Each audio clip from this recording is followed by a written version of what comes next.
Hello friends, welcome back to my channel. আশা করি তোমরা সকলেই ভালো আছো। আজকে হলো মে মাসের 1 তারিখ, আর এই দুদিন হলো যে পরিমাণে গরম পড়ছে, এই গরম কিন্তু কোনো ইনডোর প্ল্যান্টেরই সহ্য করার ক্ষমতা নেই।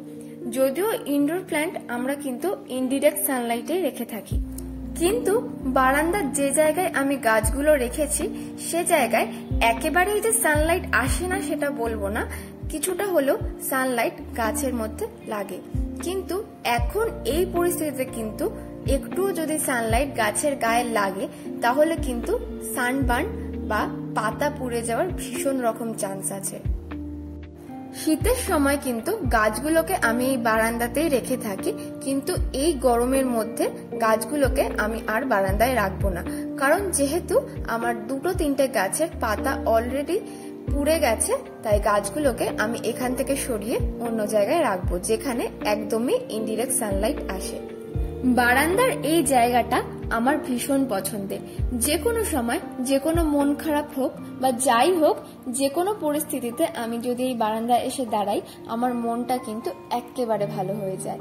আর এখানে আমার যে কটা গাছই থাকুক না কেন, খুব কম পরিমাণে গাছ আছে, তাও প্রত্যেক কটা গাছ কিন্তু আমার ভীষণ পছন্দের। তো যাই হোক, চলো দেখে নি এখন আমি গাছগুলোকে কোথায় নিয়ে গিয়ে রাখবো।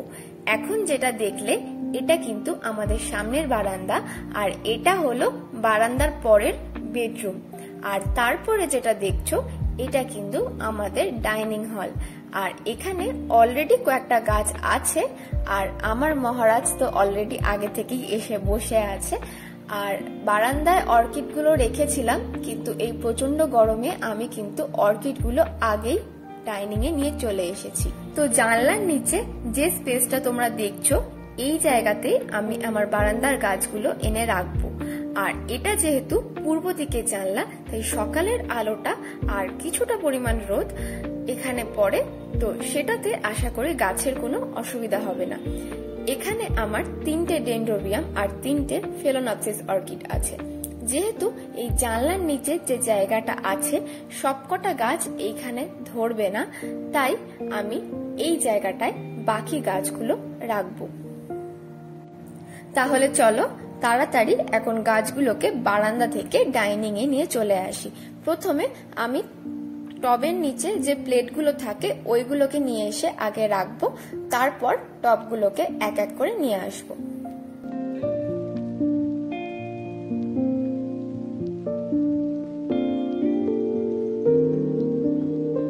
সবকটা প্লেটই সুন্দর করে সাজিয়ে রেখে দিয়েছি। এবার গাছগুলোকে এক এক করে নিয়ে চলে আসবো।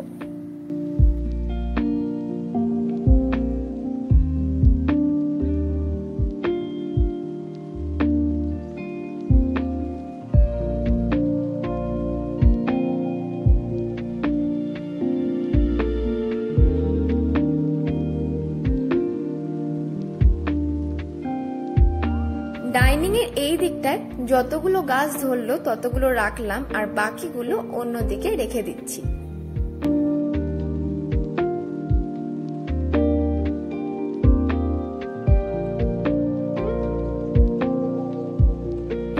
যেহেতু আরো 1-2 গাছ বাকি থেকে গেছে, তাই একটা র্যাক নিয়ে র্যাকের উপর কয়েকটা গাছ রাখবো, আর বাকি ছোট ছোট গাছগুলো সামনে রেখে দেবো।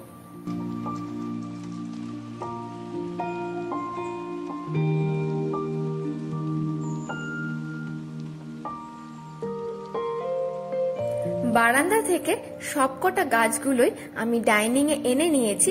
এখন দেখো ডাইনিংটা দেখতেও কতটা সুন্দর লাগছে, আর সবকটা গাছকে সাজিয়ে রাখার পর এই জায়গার সৌন্দর্যটা আরো বেড়ে গেছে।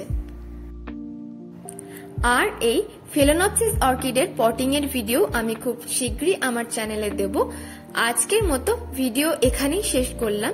তোমাদের যদি আমার ভিডিওটা ভালো লেগে থাকে একটা লাইক করে দিও, আর চ্যানেলে নতুন হলে আমার চ্যানেলটাকে সাবস্ক্রাইব করে দিও।